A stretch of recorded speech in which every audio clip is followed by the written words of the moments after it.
Bem, eu sei que está todo mundo molhado por causa da chuva. Eu próprio apanhei uma chuva hoje de manhã, mas estou a recuperar. Mas a chuva também é conteúdo local, né? É chuva angolana, está a cair em Luanda, uma província do país. Então faz parte do nosso processo aqui. E queria mais uma vez agradecer a presença de todos que estão aqui presentes e aqueles que estão a nos acompanhar pelo YouTube nacional.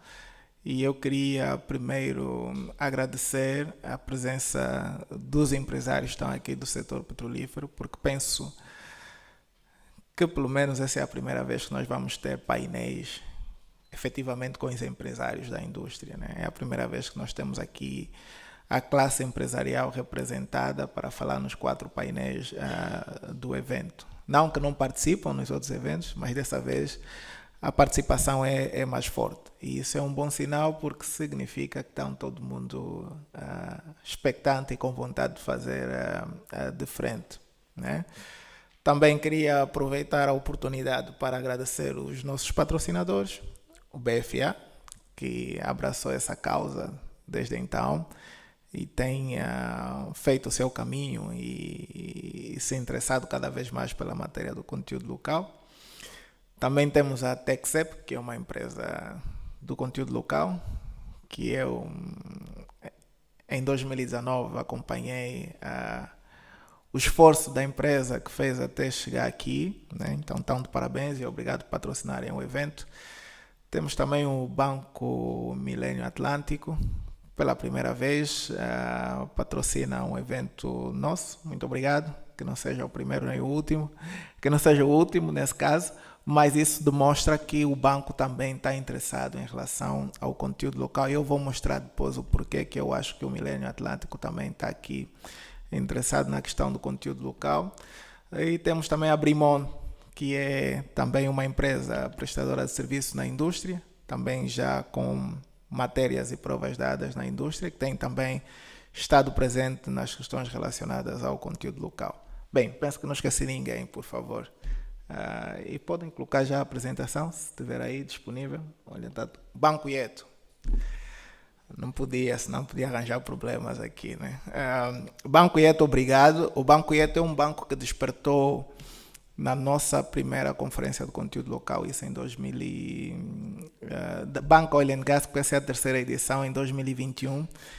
E pelo que eu saiba, o Banco Ieto deve um produto específico para apoiar o conteúdo local e se calhar hoje vão poder abordar porque tem um representante do Banco Ieto que vai estar num dos painéis. Então, Banco Ieto, muito obrigado.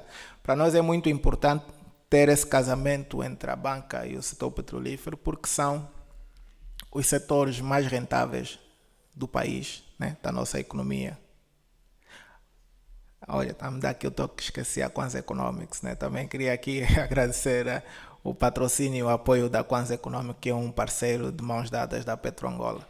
Né? Dizia eu, então, que é muito importante nós termos esses dois setores aqui representados, porque são os setores mais rentáveis do país.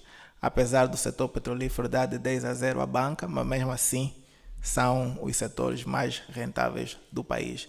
E depois, apesar de serem os mais rentáveis, também são os setores que estão mais organizados a nível da nossa economia. E nesse lado, se nós olharmos para o conteúdo local, a banca também dá de 10-0 ao conteúdo local, né? Então está inverso, já que há uma parte para a colaboração entre os dois setores. Bem, a questão do conteúdo local não é nova, né? Não é nova no país. Eu, por exemplo, estou a estudar uns documentos que foram feitos em 2002, okay? Quando o governo angolano, via Sonangol e as operadoras, decidiram apostar na questão do conteúdo local. Então estamos a falar de mais ou menos 20 anos atrás. E também estou a revisar um outro de 2006, que também tem matérias muito boas, documentos muito feitos. Se nós pensarmos que há grupos de trabalho para discutir sobre o conteúdo local, agora em 2015 já fizeram, mas o facto é que depois de 20 anos, e mesmo depois de nós termos criado uma lei específica para o conteúdo local, e depois de passarem 10 outras legislações que tocavam a questão do conteúdo local, nós continuamos sem ter um crescimento sólido e sem ter indicadores específicos sobre o conteúdo local. É destas matérias que nós vamos discutir hoje. Mas, se por um lado nós estamos há 20 anos nunca foi abordado o conteúdo local como é abordado atualmente. Nos últimos 2, 3 anos, o conteúdo local tem sido matéria de discussão em todos os fóruns. Eu acho que hoje um político, um governante que não fala o conteúdo local, vão falar que o discurso dele não está bom, né? Eu vim agora nas últimas 2 semanas, estive no Lubango, estive no Isto, estive em Benguela, e até lá estão a discutir sobre o conteúdo local. Então já ouvimos o pronunciamento de quando, por exemplo, o Ministério das Finanças e outras entidades governamentais que hoje focam a questão do conteúdo local. Então, se por um lado nós tivemos aqui discussões muito focadas na indústria do petróleo e gás sobre o conteúdo local, hoje o conteúdo local tornou-se numa matéria de interesse nacional, né? Mesmo aquelas pessoas que não estão no setor dos petróleos já falam de conteúdo local, né? E eu vi o melhor exemplo de conteúdo local em Angola, eu vi na cidade do Lubango, né? Que eu vi lá, as pedras estão a usar para colocar o passeio no Lubango, são pedras que são matéria-prima do Lubango, quem produz depois são pessoas do Lubango e a empresa que também está a montar são empresas do Lubango de jovens, né? Então é uma coisa assim bonita, é um exemplo claro de conteúdo local. Mas então, é importante nós tirarmos vantagem desse momento em que todo mundo fala do conteúdo local e nós de facto podermos fazer alguma coisa diferente, porque os números são assustadores e eu não imagino aquilo que nós temos vindo a perder nos últimos 60 anos de indústria que nós temos aqui em Angola, né? Então peço a vossa atenção, eu vou passar aqui, né, na base da minha apresentação, é fazer uma revisão, acho que é melhor falar assim, para não ficar aí preso, fazer uma revisão do conteúdo local nos últimos 3 anos, 2020, 2023, e tentar procurar saber com vocês o que é que mudou e quais são os desafios do conteúdo local. Mas antes disso, como eu disse, essa é a 3ª edição do Fórum Banco Oil and Gas e nós temos recomendações da última edição, esteve muito bem representada e infelizmente penso que não foi feito nada das recomendações que estão aí, né? Acho que a culpa é de todos nós estamos aqui na sala, mas o ponto número 1 era a criação de um grupo de trabalho, né? Que tinha que integrar o pessoal da banca, tinha que integrar o pessoal do BNA, também o pessoal do Ministério das Finanças e da Agência Nacional de Petróleos e um grupo de empresários. Infelizmente esse grupo de trabalho não foi criado por várias razões. Depois tem uma outra recomendação que é a criação de um regime cambial específico para a indústria de petróleo e gás, e aí nós já discutimos a questão do pagamento de 70% em divisas e 30% em moeda local. Depois aqui um mecanismo de transação de ativos na Bodiva, né? Já alguns exemplos de empresas angolanas estão a se preparar para entrar na bolsa, que é o caso da CREP, a Somoil também está nesse sentido, mas o objetivo é poder trazer mais as próprias empresas prestadoras de serviço para poderem também se autofinanciarem, né? Depois a realização de uma reunião de aproximação entre as entidades do setor bancário, não tenho conhecimento que foi realizada, não sei, depois tem aqui representantes dos bancos, mas a ideia era pegar os gestores do setor petrolífero e os gestores da banca comercial e discutirem uma forma de aproximar os dois setores. Depois, trabalhar na questão da regulamentação e a criação de um fundo petrolífero, que também é uma matéria que já se vem discutindo há algum tempo. Em 2020 criou algum gás, está no programa de governação 2023-2027 a criação de um fundo. Esperamos que seja concretizado, mas o fundo não seria só benefício das empresas, mas também benefício dos próprios bancos, porque precisa de uma entidade financeira para gerir, ou várias entidades financeiras para gerirem, né? Então, a nível institucional, nós fizemos aqui uma avaliação daquilo que foi feito no conteúdo local 2020 a 2023. 2020 o que foi feito foi a promulgação da lei. Depois, em 2021, foi feita a primeira publicação das listas de prestação de bens e serviços. Depois, a ANPG realizou um workshop sobre o conteúdo local. E depois, deu-se início, então, ao registro e certificação das empresas. Em 2022, foi um ano meio morto em relação ao conteúdo local, que fez um workshop e deu-se início de vistoria às empresas, fornecedores. Em 2023, assinou-se os primeiros contratos-programas com as empresas prestadoras de serviços. Acho que algumas assinantes estão cá presentes. E depois a realização de um terceiro workshop feito pela ANPG. Né? Esses pontos são aquilo que foi feito a nível institucional desde a implementação da lei.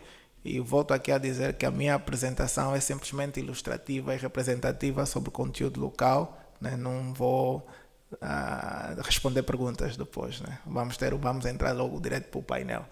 Né? Mas era preciso dar aqui um background information para as pessoas poderem se situar, já que o conteúdo local hoje é uma discussão a nível nacional. Então, nós encontramos alguns conflitos de interesse e ineficiências na lei do conteúdo local, que eu acho que a maioria já teve acesso à lei, e eu digo mais que muitos problemas que nós temos atualmente com o conteúdo local no setor petrolífero estão exatamente focados na questão da regulamentação. A lei apresenta muitas ineficiências e alguns conflitos de interesse que nós apresentamos aqui, né? Mas a base, eu vou logo para as ineficiências. O decreto não menciona o percentual mínimo de conteúdo local a ser contratado em qualquer uma das atividades, em qualquer uma prestação de um bem ou de um serviço, e também em qualquer uma das fases da indústria do petróleo. A lei não é omissa em relação a isso. E depois também não ilustra a percentagem em termos de dinheiro que deve ficar na contratação. A lei também não apresenta a metodologia de implementação do próprio conteúdo local e não tem um modelo de fiscalização do conteúdo local. Tanto que desde 2020 até hoje, 3 anos depois, nunca foi feita nenhuma auditoria ao conteúdo local, se de facto está a ser executado, porque a própria lei hoje não é só para as operadoras, mas também se aplica às empresas prestadoras de serviço. Né? E como nós não temos suficiência na lei, eu penso que uma auditoria também não seria representativa, né? Ou não teríamos indicadores para poder fazer a auditoria. Né? Depois tem alguns conflitos entre a própria ANPG ou o Mirimpete em relação a quem deve celebrar o contrato-programa, mas pelo que nós assistimos foi feito pelo Ministério dos Petróleos. Né? E depois também, depois quem faz a avaliação do contrato-programa, nesse caso eu penso que será a ANPG que depois irá verificar se as empresas que assinaram os contratos-programas executaram ou não. Depois, assistência técnica e os contratos de assistência técnica de estrangeiro ou de gestão contrasta com os artigos 8º, 9º, 10º e 11º da própria lei. Não há obrigação de contratação de empresas de mão de obra nacional. Né? Depois não há obrigatoriedade de transferência de conhecimento nos contratos de assistência técnica ou gestão. Ou seja, aqui, por um lado, há uma obrigatoriedade para a contratação de mão de obras angolana, depois também de preferência de pessoal angolano, mas por outro lado abrimos sempre uma outra porta para que o prestador de serviço estrangeiro ou a empresa estrangeira possa executar atividades sem ter nenhuma obrigatoriedade de conteúdo local. Né? Então são essas ineficiências. Depois tem conflitos de interesse nas atribuições do Mirimpete e da ANPG. Né? E depois quem deve efetivamente criar a metodologia de medição e certificação do conteúdo local. Né? Temos que pensar, certificação do conteúdo local não é certificar as empresas. Né? Nós certificamos os serviços e os produtos que essa empresa fornece à indústria e não certificar a empresa. Okay? São duas coisas totalmente diferentes. Então precisa-se criar uma metodologia de certificação do serviço. Quando a PetroAngola presta um serviço ao BFA, temos que avaliar ali qual é o percentual de conteúdo local que a PetroAngola está a fornecer ao BFA e não certificar a PetroAngola e a PetroAngola representar conteúdo local. Né? Depois, temos aqui dupla regulamentação na aquisição de bens e serviços das sociedades, né? Nos regimes. Depois, o que prevalece quando nós temos há vezes que nós temos a obrigatoriedade, tem a lista de exclusividade, de preferência e de concorrência, mas depois tem um decreto 86/2018 que também tem alguns limites de contratação. Então, o que vai prevalecer? É o que está nos limites financeiros da Lei 86 ou então as listas que são publicadas. E depois, como é que nós podemos conciliar ambos os decretos, né? Porque os dois próprios também têm conflitos entre eles. Depois, como é que nós achamos que podemos complementar a regulamentação da lei existente? Isso já é um trabalho feito por nós e isso também já foi submetido às autoridades em 2021. Né? Então, a primeira coisa é a criação de uma metodologia, regras e fórmulas de cálculo do conteúdo local. Né? O conteúdo local nós temos que conseguir medir e apresentar números, né? Poder certificar. E tem uma metodologia de medição, uma metodologia de implementação. Depois, definir um modelo do plano anual do conteúdo local. Que as empresas têm que fazer, tem que ter um modelo específico para as empresas. As empresas não podem fazer o plano anual como bem entenderem, né? Tinha que ter já um draft do plano anual e as empresas deveriam seguir isso, né? Depois, definir os índices e modelos de medição e fiscalização do conteúdo local. Como eu disse, não foi feito ainda nenhuma auditoria, não tem indicadores nenhum, não há KPIs em relação ao conteúdo local. Depois, cláusulas de conteúdo local nos contratos de concessão. Isso é uma coisa que pesa muito nessa fase que nós estamos a fazer novas concessões petrolíferas. Isso já deveria estar bem patente nos contratos de concessão. E uma das questões que eu acho que poderia ser aplicada é a obrigatoriedade de manter pelo menos 70% do ativo financeiro das empresas que estariam nas concessões aqui na Banca Angolana. Isso seria uma das coisas que podia ser feito. Os fundos de abandono poderiam ter obrigatoriedade de estar aqui na Banca Angolana. Então, são questões que nós estamos a contratar agora em 2023 e que depois já não teremos como alterar quando as atividades decorrerem, né? Mas já poderia estar aqui colocado. Então, é importante ter, para além da lei, para além de ter as listas, já tinha que ter cláusulas específicas de conteúdo local nos contratos de concessão, porque aí sim é onde os contratos de concessão, para quem não sabe, é a Bíblia, né? É a Bíblia do operador, né? É onde está a obrigatoriedade do operador e muitas das vezes está por cima daquilo que é a lei vigente no país, né? Em relação ao próprio setor. É o contrato que há entre as empresas com o Estado e as empresas entre si. Então é importante que aí teria cláusulas do conteúdo local e, pelo que eu saiba, os nossos JOAs, os nossos PSEs não têm essa representatividade ainda, né? Depois, definir o percentual mínimo nos regimes de exclusividade, preferência e concorrência. Isso também é uma coisa que passa mesmo assim na mente de todo mundo, porque se nós temos o regime de exclusividade, ok, aí tem que ser contratada uma empresa angolana. Mas se um serviço que está no regime de exclusividade, as empresas angolanas não puderem prestar esse serviço, ou no regime de preferência e no regime de concorrência tiverem duas empresas, uma angolana e uma estrangeira, e a empresa angolana não tiver capacidade de não passar e o contrato fica com uma empresa estrangeira, essa empresa não tem obrigatoriedade nenhuma de conteúdo local. Porque ela concorreu no regime de concorrência, a empresa angolana ficou e ela fica com o contrato e não tem que mostrar nada relativamente ao conteúdo local, porque ela teve no regime de concorrência ou de preferência e ficou com o contrato. Né? Então, isto é um problema grave que nós temos, porque nós estamos a dizer que obrigatoriedade do conteúdo local, na verdade, mesmo das operadoras como das empresas angolanas, morre tudo no regime de exclusividade. E o regime de exclusividade representa que é menos de 5 pontos percentuais dos contratos petrolíferos. Né? Então, estamos aí, indiretamente nós estamos a dizer que nós não vamos ter conteúdo local, né? Porque todos os contratos que nós sabemos, os grandes contratos, as prestações de bens e serviços são feitas por empresas estrangeiras. E se elas não têm obrigatoriedade de conteúdo local, então não há conteúdo local em Angola. Né? Então são questões que a própria lei existe na lei e que poderiam ser revertidas já. Por isso que nós defendemos a revisão da lei do conteúdo local.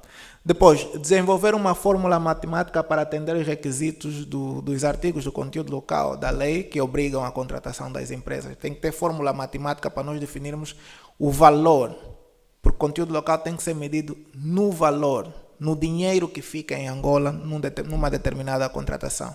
E isso requer uma fórmula matemática. Hein? Depois, focar na certificação dos bens e serviços e não nas empresas. Né? Hoje a ANP já apresenta que tem 1.400 empresas registradas, mais 600 empresas certificadas. Estamos a dizer que essas 600 empresas certificadas estão habilitadas para prestar serviço na indústria de petróleo e gás? Não. Eu, se me perguntarem, Patrício, indica aqui 10 empresas angolanas que você pode aqui apresentar para prestar serviço no setor, eu teria muitos problemas para fazer isso. Né? 10 empresas, né? Eu teria muitos problemas para fazer isso. Mas agora, a questão está, nós quando certificamos as empresas, não estamos a certificar o serviço da empresa, nem o bem que ela presta. E na contratação de uma empresa angolana existem outras subcontratações. E uma das discussões que eu estava a ter a semana passada é, de todas as empresas angolanas que prestam serviço no setor, se nós encontrarmos empresas que ficam com 10% do valor do contrato, essa empresa está fazendo muito dinheiro. Okay? As margens de lucro das empresas no setor petrolífero são baixas, prestadoras de serviço, por causa da subcontratação. Então, mesmo quando nós contratamos uma empresa angolana, a empresa angolana, por causa das dificuldades e os déficits que nós temos no nosso país, sabemos que ela vai subcontratar, desde a mão de obra qualificada até os produtos e os bens que ela vai prestar. Então, no final, ela pode estar fazendo um contrato de $1 milhão e ela ficar com $100 mil de lucro. Né? Isso acontece muito com as empresas. Então, o conteúdo local não é $1 milhão. O conteúdo local são $50 mil que fica com a empresa. Né? Então, essa avaliação é preciso ser bem feita para nós podermos medir, de facto, qual é o contributo das empresas angolanas no setor do petróleo e gás. Né? E depois, como é que nós tratamos a informação do conteúdo local? 3 anos do conteúdo local, desde que se criou a lei. Que informação nós temos sobre o conteúdo local? Onde é que está essa informação? E depois, como é que nós vamos transformar essa informação em conhecimento? Porque nós já deveríamos ter lessons learned desde 2020 para cá. Já deveríamos estar a usar a informação que nós tivemos da prestação das empresas, tanto do lado dos operadores, tanto do lado das empresas prestadoras de serviço e também tanto da própria ANPG e do Ministério dos Petróleos. Deveríamos ter uma boa gama de informação que nós poderíamos transformar isso em conhecimento e poderia depois nos ajudar a não cometer os erros do passado. E esse é um dos problemas que nós temos, porque o conteúdo local, como eu disse, discute-se há muito tempo, há mais de 20 anos, mas como nós não transformamos a informação em conhecimento, as pessoas que trabalharam nas gestões do conteúdo local nos últimos 20 anos, onde é que estão? Né? As instituições que estavam à frente, onde é que estão? Ou seja, não usamos essa informação para nos ajudar no presente e a projetar o futuro. Então, eu sei que o pessoal do banco gosta de números e chegamos na parte dos números e vamos ver aqui a questão de dinheiro. Esta é a indústria de petróleo e gás em 2022 e o setor gerou 41 mil milhões de dólares. 41 mil milhões de dólares foi a receita gerada no setor em 2022. Deste valor, e nós assinalamos aí em vermelho, 18 mil milhões de dólares foram para a prestação de bens e serviços. Engana-se sempre, e eu tenho sempre alertado, engana-se sempre quem pensa que o dinheiro da indústria de petróleo e gás está nos barris ou nos impostos que as empresas pagam. Quando uma empresa diz, e nós tivemos aqui agora o contrato da Azul, 7,8 bilhões de dólares de investimento no Agogo, esses 7,8 bilhões de dólares vão ser investidos em compra de bens e serviços. Né? Então, o dinheiro do setor, todo o investimento, quando nós ouvimos que a Chevron, a Total vão investir mais em Angola, eles vão investir em bens e serviços. E se as empresas angolanas não tiverem aí para prestar esses bens e serviços, nós não estamos a arrecadar nada. Então, o foco deve ser sempre nos custos. É por isso até que as empresas lutam para ser operadoras, né? Tem umas operadoras e outras não operadoras. Porque a operadora na gestão do bloco consegue ver aquilo que os outros não veem, né? Então, aqui também a nossa questão é essa, é que o nosso foco está no cost oil, que é no petróleo para a recuperação dos custos. E é aí onde está o maior bolo da nossa receita. E é aí que a indústria angolana participa com 1,8%. Né? É muito dinheiro. E apenas 1,8% fica aqui em Angola, mas naquela perspectiva que eu disse anterior. Ele fica 8% na contratação das empresas angolanas, mas se nós formos a ver a fundo, 5 pontos percentuais que fica aqui, dinheiro aqui. E isso pesa para quem? Para o próprio setor, para o governo, para a própria banca que também acaba não vendo nada. Né? E nós empresários também.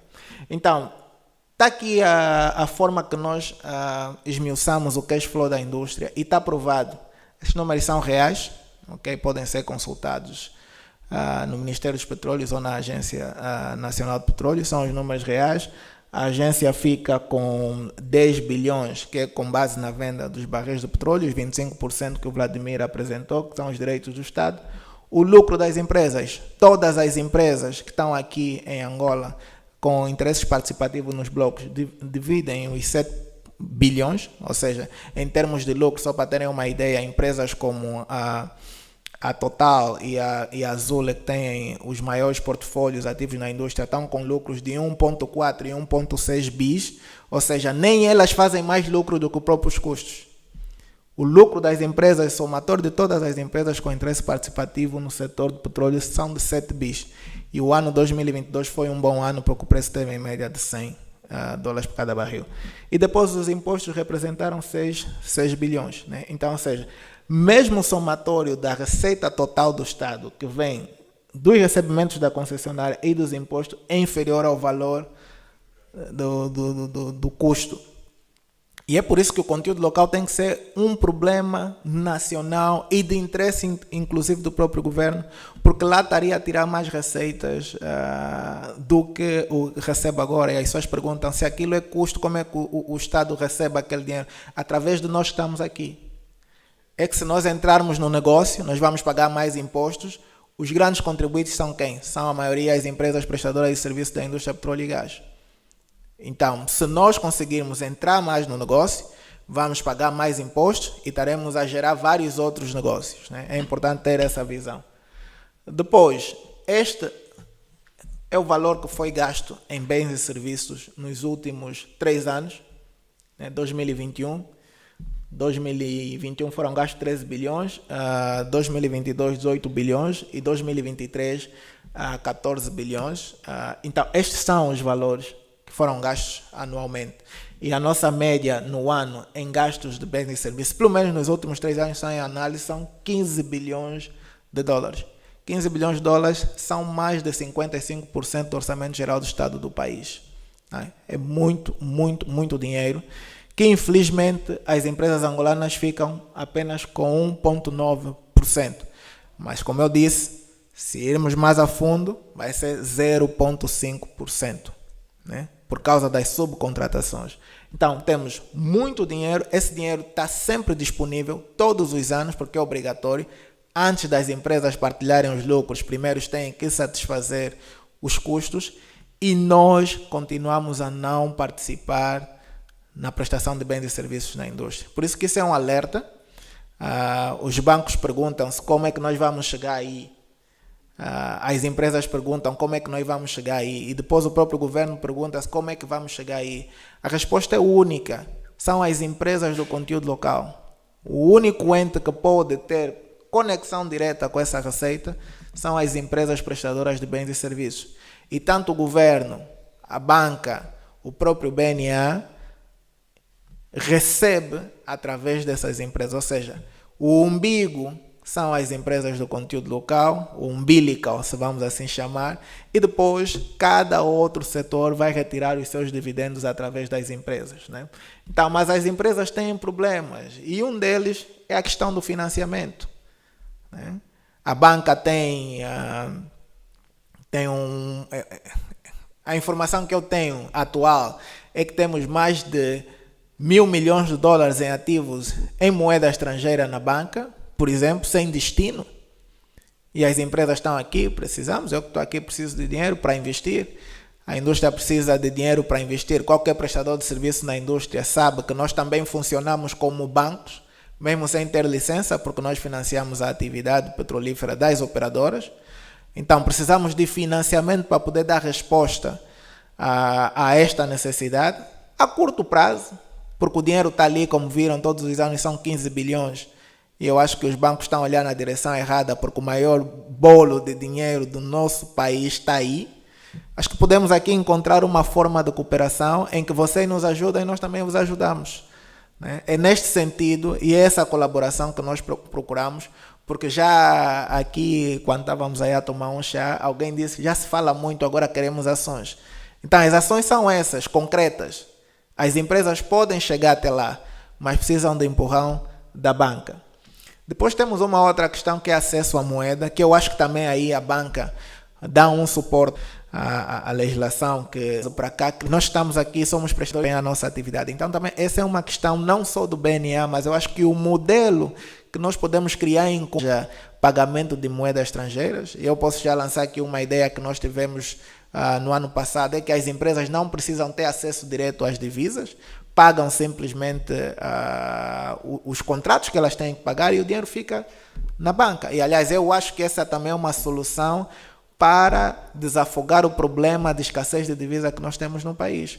Porque o empresário recebe o pagamento em divisa, ele vai usar 70% ou 50% do valor que recebe e aquele ativo fica disponível na banca, que pode, inclusive, dar suporte a operações de pessoas singulares. Né? Então, essa também é uma questão que é para pensar, porque eu acho que se nós voltarmos ao pagamento da atividade petrolífera, pelo menos só da prestação de bens e serviços, não salários, mas a prestação de bens e serviços, nós vamos deixar de ter o problema que nós temos atualmente de escassez de divisas. Né? Depois, os termos de pagamento, há empresas que ficam 6 meses, 1 ano para receber um pagamento, então isso é uma questão gravíssima. Quer dizer, no setor dos petróleos, quem não tem dinheiro não consegue prestar serviço, por mais expertise que tu tenhas, por mais bonito que seja o teu escritório, mas se não tiveres um bom valor na tua conta bancária, tu não vais conseguir prestar serviço, porque o que as empresas petrolíferas fazem, as operadoras, é mesmo te apertar até o limite. Né? Todo o dinheiro que tu tens, há empresas, e aliás, a maioria das empresas optam por ter um único cliente que ele gasta todo o dinheiro aí, porque ele já não consegue. Porque muitas empresas ficam focadas num único operador, toda a capacidade financeira gasta numa única entidade e não consegue depois prestar serviço a uma outra empresa. Depois, transparência na contratação, onde é que foi comunicado a realização do concurso. Então, são coisas muito simples que em 3 anos já deveriam ser feitas. E, aliás, se nós todos assumirmos que o conteúdo local é algo de interesse nacional, que as pessoas e as empresas angolanas devem sim participar mais da atividade petrolífera e com isso ajudar a diversificar a economia e industrializar o país, então nós não precisaríamos de 3 anos para avançar com isso que está aqui. Isso não precisa de 3 anos, porque já são choros de mais de 20 anos que as empresas apresentam. E depois incentivos fiscais, né? Sei que tem aqui o pessoal do Ministério das Finanças que vai poder depois também abordar e os empresários também falarem de como vamos buscar incentivos fiscais. Então, aquilo que nos une, esse é o último slide, já falei muito, né? Aquilo que nos une é exatamente aí, os 15 bis. São 15 bis. E eu gostaria que todo mundo, quando saísse daqui, pensasse nesses 15 bis. Porque 15 bis não são 15 milhões. Isso aí tem orçamento de mais de 4 ou 5 países africanos. E está aqui, na nossa indústria, disponível todos os anos. E nós todos somos incapazes de tirar uma fatia daí. Isso significa que todos nós estamos aqui, mas exatamente todos que estão aqui a trabalhar nessa matéria de conteúdo local, nós não temos feito o máximo para poder chegar a este fim. E o objetivo hoje é que nós saímos todos aqui a refletir de como é que nós podemos trabalhar em conjunto. Eu já disse, nós representamos 1,9%. Para nós representarmos 10, 20%, são mais 20, 30 anos. Então, ninguém aqui está a competir com ninguém. Ninguém está a competir com ninguém. E mesmo que nós nos unirmos para ir atrás dos 15 bis, não será suficiente. Mas cada ano que passa e nós não trabalhamos, vamos ficando cada vez mais distante disso. E o problema está aí. Temos Namíbia, temos África do Sul, temos Congo, outros países africanos, Ghana, estão a ter atividade petrolífera. As empresas operadoras já estão a repartir o financiamento para as atividades, mas também as empresas prestadoras também estão a fazer o mesmo. Então, no final, quem vai sair a perder é o país. E nós, o setor petrolífero, continua a ser o coração da nossa economia e vai continuar a ser nos próximos 20 anos. Então, os empresários angolanos do setor petrolífero também devem se sentir conforme aquilo que o setor petrolífero representa para o país. Se o setor petrolífero é o mais importante do país, então nós também devemos prestar o nosso papel como empresário do setor que mais alimenta a nossa economia. E aquilo que nos une, não importa se é a banca comercial, se é o governo, se é o BNA, se é o objetivo de industrializar o país, diversificar a economia, buscar sustentabilidade, pesquisa e desenvolvimento e know-how, tudo está dentro dos 15 bis. Se nós trabalharmos para atingir os 15 bis, vamos conseguir resolver os problemas todos. Muito obrigado.